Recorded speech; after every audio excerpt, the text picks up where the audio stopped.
اور جب سے میری پیدائش ہوئی ہے تب سے لے کر اب تک کچھ تبدیل نہیں ہوا. My eyes has permitted no change, کیونکہ میری آنکھوں نے تبدیلی کی اجازت ہی نہیں دی. یہ اس کی خام خیالی ہے, یہ اس کا دھوکہ ہے کہ اس نے کچھ بدلنے نہیں دیا, حالانکہ جب یہ عقاب بوڑھا ہو جائے گا تو وہ خود ہی بدل جائے گا, اس کی اپنی ذات بدل جائے گی جب اس میں پرواز کرنے کی ہمت نہیں رہے گی.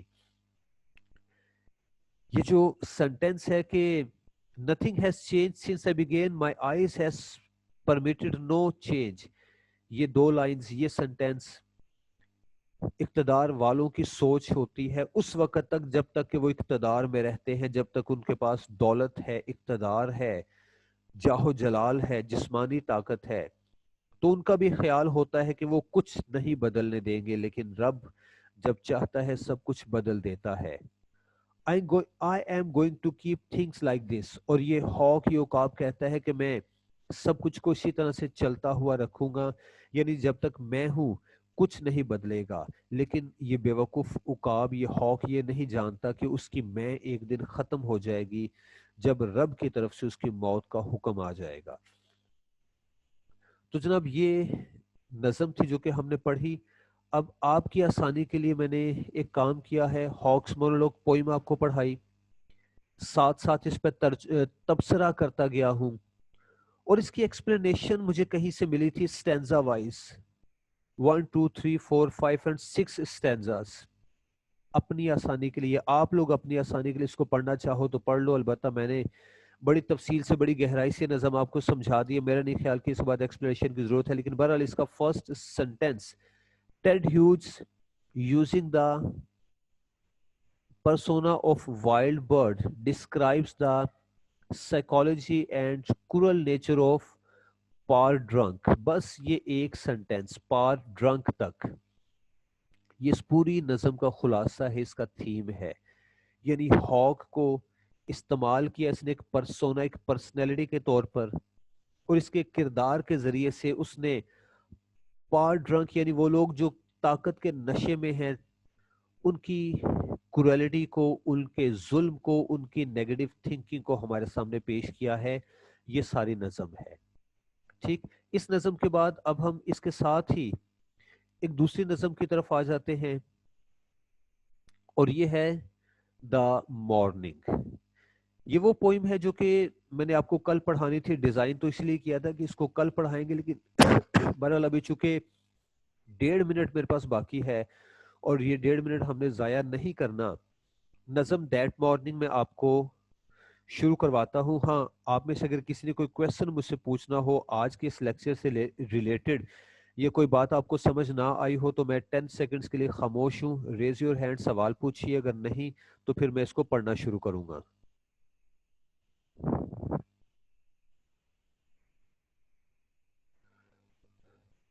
Okay, that morning. اس نظم میں شاعر ایک صبح کے منظر کو بیان کرتا ہے. بڑا خوبصورت منظر ہے, صرف آج اس کا ایک اوور ویو دوں گا, پڑھنا ہم نے کل ہے اس کو. شاعر کہتے ہیں کہ صبح کا وقت تھا, مور لینڈز میں دھند چھائی ہوئی ہے. ویسے تو کلیئر مارننگ ہے, لیکن بہرحال دھند چھائی ہوئی ہے کیونکہ سرد علاقہ ہے.